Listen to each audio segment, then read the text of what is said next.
se espelha em Cristo. E é isso que a gente quer trabalhar um pouquinho, refletir um pouquinho, pensar um pouquinho. Então vamos lá. Eu creio que um dos grandes problemas que nós temos é que os homens procuram se espelhar em pessoas erradas. Concorda?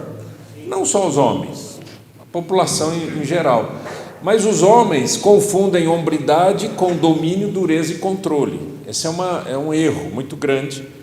A gente achar que hombridade, que um homem cristão é um machão, macho alfa, é um lobo, o homem é um leão, e não é isso.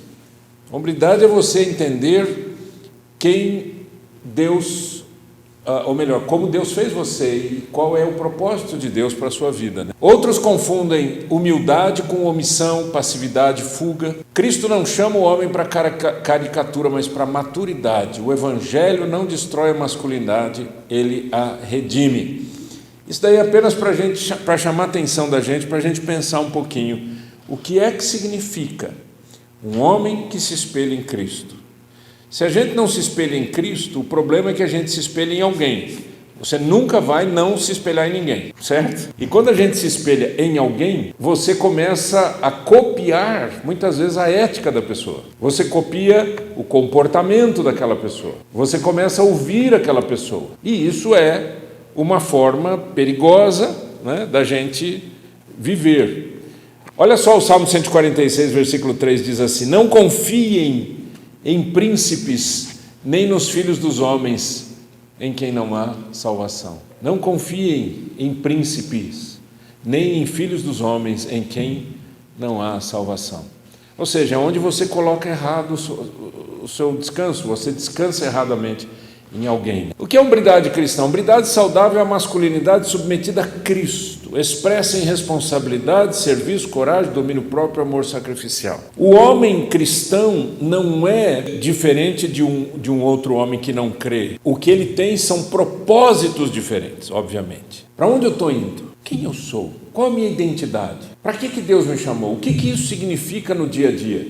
Como isso se expressa em casa, na família, no trabalho? Como é que eu posso ser um homem cristão no trabalho? Dá para ser um homem cristão no trabalho, gente? O que vocês acham? Dá para ser um homem cristão no comércio? Dá para ser um homem cristão em todas as áreas, em todas as profissões? Dá para ser. Quando? Quando os meus olhos estão depositados na pessoa certa. Quando os meus olhos estão em Cristo. Romanos 8:9. Quer ler comigo, por favor, em voz alta? Pois aqueles que de antemão conheceu, também os predestinou para serem conformes à imagem de seu Filho, a fim de que ele seja o primogênito entre muitos irmãos. Esse texto, obviamente, tem significados teológicos profundos que nos dão conhecimento em muitas outras coisas, mas eu quero pegar essa frase, que Deus quer que eu seja parecido com o Filho dele. Pensa nisso. Deus quer que eu seja parecido com o Filho dele, que eu ande como o Filho dele andou, que eu trate as coisas como o Filho dele tratou, que eu tenha a ética do Filho dele, Jesus Cristo, que eu tenha um comportamento como Jesus Cristo teve, que eu seja fiel como Cristo foi, que eu seja valente como Cristo foi, que eu seja corajoso como Cristo foi. Não é? Você lembra quando Jesus, diz a Bíblia que quando Jesus estava já sabendo que estava chegando o momento da sua morte, e ele vai até o jardim do Getsêmani, ele chora, ele sua, melhor dizendo, grandes gotas de sangue. Isso é o máximo do sofrimento humano, quando o seu corpo não aguenta mais. Mas ele foi. A gente vai chorando, mas vai, né? A gente vai lutando, mas vai. A gente vai, muitas vezes, com uma dificuldade enorme, mas vai. A gente vai continuando. Na linha bíblica, você tem a criação, quando Deus criou o homem e mulher, à sua imagem e semelhança. E ele nos deu a vocação, ele deu a vocação para o homem e para a mulher, principalmente para o homem, né? Para guardar e lavrar o jardim. Por isso que eu sempre enfatizo para as pessoas a importância do trabalho, um trabalho com propósito, né? Trabalho não é maldição, trabalho é bênção. Trabalho não é cansaço, trabalho é bênção. Trabalhar é um privilégio. Quando a gente entende isso, muita coisa muda. Na queda, a masculinidade se distorceu, se transformou em fuga. Adão, onde estás? Eu ouvi a tua voz, fiquei com medo e fugi. O que está acontecendo hoje é que a figura masculina é uma figura de fuga. Sábado eu estava num almoço E eu estava assim, numa fila para pegar era buffet, né? Eu estava ali para pegar o buffet, a comida. E tinha um casal, um rapaz, uma moça e uma criança. A moça pegando ali pratinho para comida, para a criança, para ela, se virando nos 30, como a gente fala. E o rapaz assim, gente, olha, deu dó. O rapaz parecia alguém fora da vida. O tempo todo ele olhava para ela, perguntava para ela, e agora, o que você quer? O que a gente faz? O que a gente faz agora?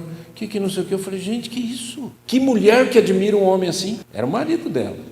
Que mulher que admira um homem fraco, que o tempo todo fica perguntando para a mulher, não sabe o que vai, não sabe o que quer, não sabia nem pôr comida para a criança, gente. Que coisa absurda. Mas é a queda que fez isso. Em Cristo, o verdadeiro homem se revela, e revela obediência, serviço, verdade e amor. Ou seja, em Cristo a gente encontra a restauração da queda. Então, em Adão você encontra a queda, em Cristo você encontra a restauração. E o homem redimido reflete Cristo em casa, na igreja, no trabalho, no mundo, numa missão que Deus estabelece. Vamos ler esse texto juntos? Efésios 4, 22 a 24. Quanto à antiga maneira de viver, vocês foram ensinados a despir-se do velho homem, que se corrompe por desejos enganosos, a serem renovados no modo de pensar e a revestir-se do novo homem, criado para ser semelhante a Deus em justiça e em santidade, provenientes da verdade. Gente, a Bíblia você tem que ler devagar, senão você engasga. Você tem que ler devagar. Dá uma olhada no que está escrito aqui. Quanto à antiga maneira de viver, ele está falando para cristãos que largaram o jeito velho de viver, a vida velha, o desejo velho, os propósitos velhos. Ele diz, não, abandona isso tudo. E vocês foram ensinados a despir-se do velho homem que se corrompe por desejos enganosos e a serem renovados no modo de pensar e a revestir-se do novo homem, criado para ser semelhante a Deus. Jesus Cristo é Deus, para ser semelhante a Deus. O propósito de Deus para nós homens é que sejamos homens à luz da pessoa de Jesus Cristo. Você precisa olhar para Jesus, como que Jesus tratava as pessoas, como ele cuidava das pessoas, como ele ensinava as coisas, como ele tratava as mulheres, como ele tratava os homens, como ele tratava as autoridades. A gente tem que aprender com Cristo, porque senão, gente, a gente aprende com qualquer modelo que passa na terra. O primeiro modelo que a gente tem são os nossos pais. Então, o primeiro modelo que o homem tem é o pai. Se o seu pai era um homem direito, sério e etc., você aprendeu tudo isso com ele. Mas se ele era um sem vergonha, canastrão, mentiroso, você aprendeu isso também com ele. A gente aprende em casa, e desde pequenininho. O jeito de falar, as palavras, o jeito de andar. Outro dia uma pessoa que conheceu meu pai falou assim, nossa pastor, você anda igual ao teu pai. Eu falei, você queria que eu andasse igual quem? Eu ando igual ao meu pai, eu vivi com ele. Eu não tenho essa consciência de que eu estou andando, imitando, mas é o meu primeiro modelo. E depois vem outros modelos, não vem? Alguém que você admira, um professor, um atleta, um homem de negócios, uma pessoa que fez alguma coisa incrível e você admira. Só que o problema da gente admirar é que você começa a absorver a maneira como a pessoa vive. E a gente precisa olhar para Cristo e absorver a maneira como Cristo viveu. Faz sentido, gente? Pensa nisso. Como que o meu comportamento pode ser mudado se isso acontecer de verdade, né? Quanta coisa pode acontecer e mudar tudo. A liderança servidora não é fraqueza, é força, mas é uma força santificada. Tem gente que acha que um homem, por exemplo, não pode ser gentil. Tem gente que acha. Não, homem que é homem. Outro acha que homem que é homem tem que correr atrás de um monte de mulher. Homem que é homem faz isso, faz aquilo outro. E são esses paradigmas errados que a gente adquiriu ao longo da vida, que muitas vezes estão aqui dentro. E você não fala sobre isso, mas na hora que você é pressionado, você solta. Aliás, a gente mostra quem a gente é debaixo de pressão. Quando as coisas vão bem, está tudo ótimo, né, gente? Festa, meu amigo, festa. Quem é que vê problema em festa? A gente vai em festa para quê? Comer, para festar, né?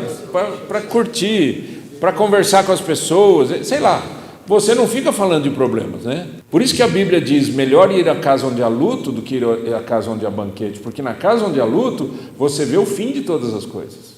E os vivos aplicam essas coisas ao coração. É um paradigma completamente diferente da pregação de hoje.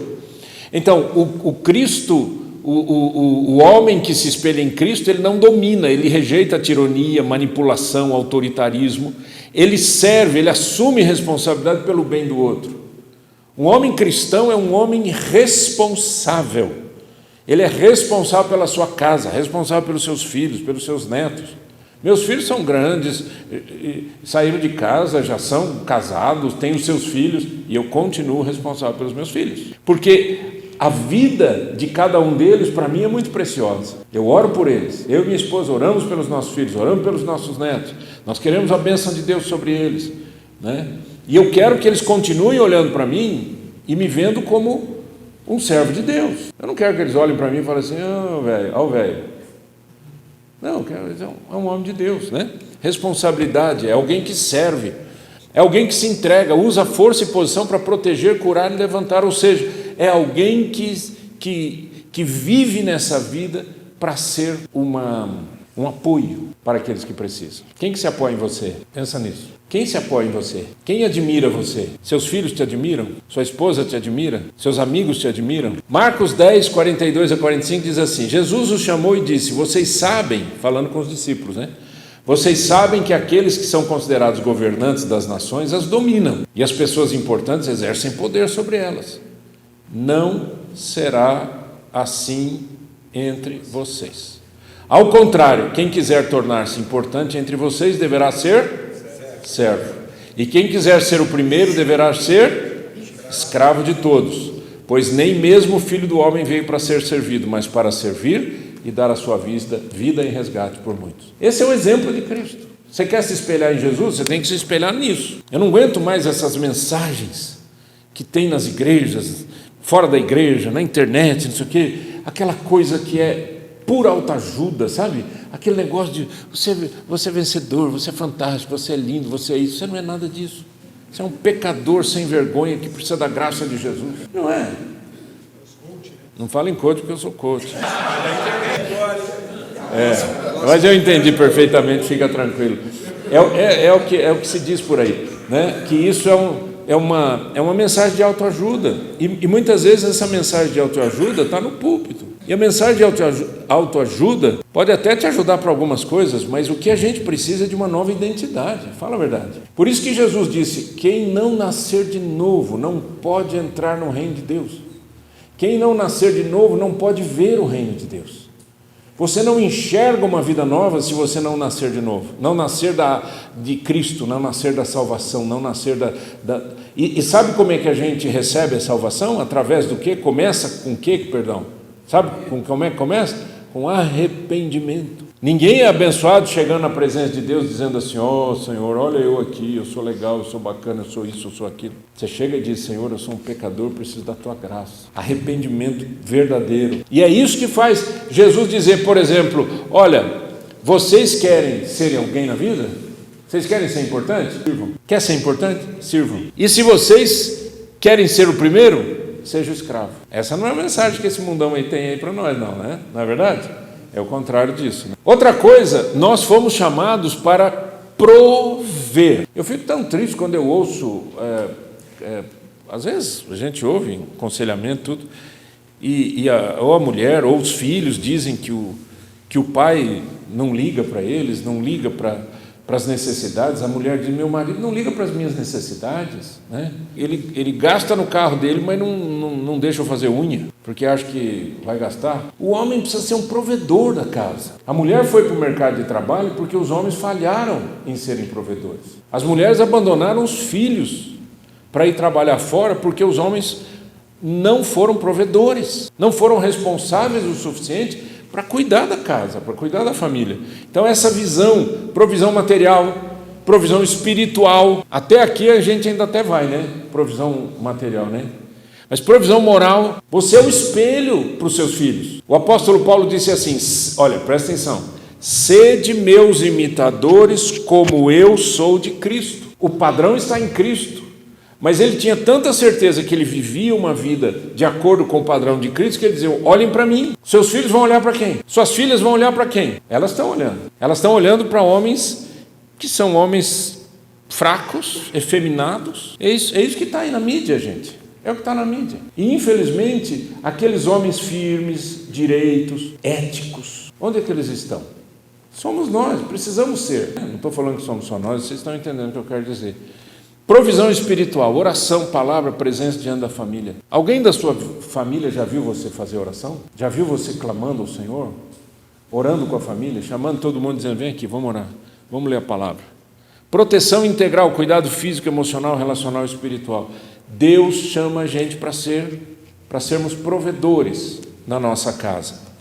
1 Timóteo 5,8, olha só esse texto, eu acho esse texto um dos textos assim fenomenais para nos ajudar, para nos colocar no lugar certo. Se alguém não cuida de seus parentes, e especialmente dos de sua própria família, negou a fé e é pior que um descrente. Que tem de homem aí que ajuda todo mundo, ajuda as outras famílias, ajuda as outras pessoas, só chorar um pouquinho, não sei o quê. E a família dele está minguando, não tem alegria, não tem provisão financeira, não tem provisão moral, não tem provisão espiritual. É isso que o texto está dizendo. Ele está dizendo, se você não cuida da sua casa, você é pior que o descrente, mesmo dizendo que você é crente. Precisa cuidar de casa, precisa cuidar das necessidades emocionais da sua casa. Minha esposa, hoje somos só nós dois, minha esposa tem suas necessidades, como eu tenho as minhas, mas eu sou responsável por cuidar dela, das necessidades emocionais da minha esposa. Às vezes está difícil para ela, às vezes ela chora. Às vezes eu olho para a carinha dela, ela fala assim, eu não quero nem falar que eu quero chorar. Chora bem, vamos chorar junto aqui, vamos orar junto, o que é que está acontecendo? Se ela não pode se apoiar em mim, ela vai se apoiar em quem? Fala para mim. Vai se apoiar em quem? Nós homens somos esses homens, responsáveis por sermos bênção para a nossa casa. E sermos líderes espirituais, o sacerdote do lar. E ter a iniciativa de fazer isso. Chama a sua turma para orar. Interceda pela sua casa. Dê exemplo de fé. Se você não frequenta uma igreja com a sua família, procure uma igreja. Igreja é mais ou menos igual família. Igreja é mais ou menos igual família, sabia? Por pior que seja, é melhor que nada. Onde que os filhos vão aprender? Tem que aprender, tem que adorar junto, tem que ver o pai ali orando, clamando, aprendendo, servindo, sendo útil, sendo humilde. Tem um monte de gente que é desigrejado. Desigrejado é aquele cara que já passou pela igreja e não quer mais. Cansei, estou irritado, estou decepcionado, apanhei, está doendo, não quero conversa, vou dar um tempo. E eu não vou dizer para você que dar um tempo da igreja é dar um tempo de Deus, não é isso, eu não acredito nisso. Mas, como é que eu vou exercer modelo? Está fácil viver, gente? Sociedade está boa, o que vocês acham? Justiça imperando, está tudo ótimo, né? Vida moral bonita, nossa, que coisa bonita, né? Uma vida moral na sociedade. Ai, minha filha fica falando para mim que ela quer ir em festa, que ela quer isso, porque ela precisa arrumar um namorado. Vai para a igreja arrumar um namorado. Ah, mas não é todo mundo na igreja que... Não é. Tem cada demônio dentro da igreja, você não tem ideia, a gente tem que expulsar... Verdade, a gente tem que expulsar os demônios de lá. Tem gente que vai se esconder na igreja, é bandido, isso não vale nada. Mas é para isso que existe discernimento espiritual, e é para isso que existe a Bíblia. Por isso que igreja que prega a Bíblia vai filtrando as coisas. Igreja que não prega a Bíblia, prega só festança, esconde, esse povo fica escondido embaixo de uma crosta estragada. Eu vi isso aqui, vi isso no Canadá, gente. Nossa. Mas a gente não pode abandonar as coisas boas. Se a gente abandona o pouco de coisa boa que tem na vida, você vai fazer o quê? Ou você acha que seus filhos vão ser educados no clube de futebol? É isso que muito homem pensa. Uma vez um cara falou assim para mim, não, eu tenho um grupo, que é o meu grupo de sexta-feira, a gente se reúne para fumar charuto e beber vinho. Eu fiquei só imaginando, charuto é fedido, ou coisa fedida, né? Eu fiquei imaginando esses caras tudo fechado, num lugar fedido, deve sair de lá fedendo e bêbado, fedido e bêbado, e contaminado. Aí chega em casa, a menina olha e fala assim: Deus, me ajuda a arrumar um homem que seja diferente do meu pai. É por isso que tem muita menina que faz casamento errado. Elas fazem casamento errado porque elas querem ir embora de casa. Porque elas estão em busca de um pai, estão em busca de alguém que seja forte, que seja bonito, que seja saudável, que seja ético. Essa é a questão. Deuteronômio 6, 4 a 9. Presta atenção nesse texto. E eu vou fazer uma pergunta para você. Se você já viveu alguma coisa desse texto na sua vida, tá? Olha lá. Ouça, ó Israel, o Senhor, o nosso Deus, é o único Senhor. Ame o Senhor, o seu Deus, de todo o seu coração, de toda a sua alma e de todas as suas forças. Que todas estas palavras que hoje lhe ordeno estejam em seu coração. Ensine-as com persistência a seus filhos. Converse sobre elas quando estiver sentado em casa, quando estiver andando pelo caminho, quando se deitar e quando se levantar. Amarre-as como um sinal nos braços e prenda-as na testa. Escreva-as nos batentes das portas de sua casa e em seus portões. O que é que o texto bíblico está dizendo? Os judeus levam isso aqui ao pé da letra, né? Escrevem os negocinhos, botam na cabeça, botam não sei o quê, prendem na parede. Não é isso que Deus quer. O que Deus está dizendo é o seguinte: em todas as circunstâncias da sua vida, tem que reinar a palavra de Deus. A palavra de Deus precisa estar à disposição, precisa estar na boca, precisa estar no coração. Mas ela só vai para a boca depois que ela entra no coração, sabia? Porque você percebe quando uma pessoa fala da Bíblia, da boca para fora, porque decorou, porque todo mundo tem cérebro, é só decorar. Mas é igual como se ele estivesse falando de computador, nada, não serve para nada, é vazio. Mas quando está no coração, aquilo é vida. E as pessoas da nossa casa precisam disso, as pessoas ao nosso redor precisam disso. O amor que Deus quer, por exemplo, do marido, é um amor de sacrifício. A Bíblia diz que o marido deve amar a esposa como Cristo amou a sua igreja e a si mesmo se entregou por ela, tendo-a purificado pela lavagem de água, pela palavra, para apresentá-la a si mesmo, igreja gloriosa, sem mancha, nem ruga, nem coisa semelhante, porém santa e sem defeito. Olha que lindo. É isso que Deus está esperando que você faça com a sua esposa, se você for casado. Se você não casou ainda, é isso que Deus quer que você se prepare para fazer com a sua esposa. Agora, eu acho muito bonito no texto bíblico, lá de Efésios, capítulo 5, eu gosto muito do texto, quando o apóstolo Paulo diz que o homem santifica a mulher pela palavra. Como é que fica, né, se os homens são tudo quietos? Pela palavra. Se a palavra estiver no teu coração, ela vem para a boca. Mas é aquilo que a gente fala, a gente fala em casa. A paternidade do homem cristão, eu não estou entrando em detalhes, só estou projetando aqui para chamar a sua atenção. E lá em Efésios capítulo 6 fala a respeito disso, que a gente deve criar os filhos na admoestação do Senhor, nos conselhos de Deus, não irritar os filhos, ser bênção para os filhos, educar os filhos. O texto de Deuteronômio deixa absolutamente claro isso. E no trabalho, né? O homem cristão não trabalha apenas para sustentar a sua casa, mas ele é modelo de trabalhador. Excelência, faz sempre tudo que ele faz bem feito. Você faz bem feito o que você faz? Honestidade, ganhar sem explorar, liderar sem manipular. Olha, gente, se o Brasil fizesse isso, hein? Pensou que benção? Responsabilidade, cumprir palavra, prazo e compromisso. Você cumpre palavras? Você cumpre o que você promete para os seus filhos, para a sua esposa? Você cumpre o que você promete para os seus amigos? Outro dia eu tive que mandar um recadinho para uma pessoa que tinha me prometido. Eu fiz um trabalho e a pessoa falou: dia tal, o dinheiro está na conta. Passou o dia tal, passou o outro dia, aí eu mandei um recado, falei assim: sabe de uma coisa? Eu geralmente acredito nas pessoas quando elas me prometem alguma coisa. Isso é ética. E é isso que eu ensino nas minhas aulas e nos meus treinamentos. Ética. O rapaz ficou em pânico, entrou em pânico, em desespero. Resolveu, em algumas horas estava o dinheiro na conta. Falei: ué, que custa fazer a coisa bem feita? Você prometeu? Cumpra. Você falou que ia, você falou que era às 8 horas, são às 8 horas, não é 8h05, né? Cumpra. E outra coisa, homem, seja generoso, use os seus recursos para servir, abençoar e construir. Abençoa as pessoas, abençoa a sua igreja, abençoa o projeto, abençoa um projeto de criança, abençoa um projeto missionário, abençoa a sua casa, ajuda alguém. Gente, você não vai levar nada daqui, nada. E eu já fui em enterro, hein? Já vi gente no caixão caro, que tem uns caixões que eu vou te falar. Não é verdade? Parece uma nave. Caro, uma fortuna o caixão. E já vi caixão também daqueles de INSS, que é de papelão, que o cara, eu acho que a hora que levanta, o defunto fica na mesa, e só vem as 3 partes. Deixa eu te falar uma coisa, nunca vi gaveta em caixão. Eu nunca vi ninguém levar nada para lugar nenhum, gente. Você não leva. E outra coisa interessante, passam alguns anos, o pessoal faz exumação, não faz? Exumação para liberar a cova e tal. Olha, se você já viu uma exumação, você já percebeu uma coisa. Você não sabe se o cara é rico ou se ele é pobre. É um pó só. O saco plástico é o mesmo. E é de lixo ainda, sacão preto. Isso significa uma coisa, seja abençoador. Tá bom, aleluia, graças a Deus você está trabalhando, pagando suas contas, resolvendo as coisas. Eu acho que tem que fazer isso, e fazer isso com direito, com justiça, né? Mas seja generoso. E eu estou terminando. Contraste de masculinidades.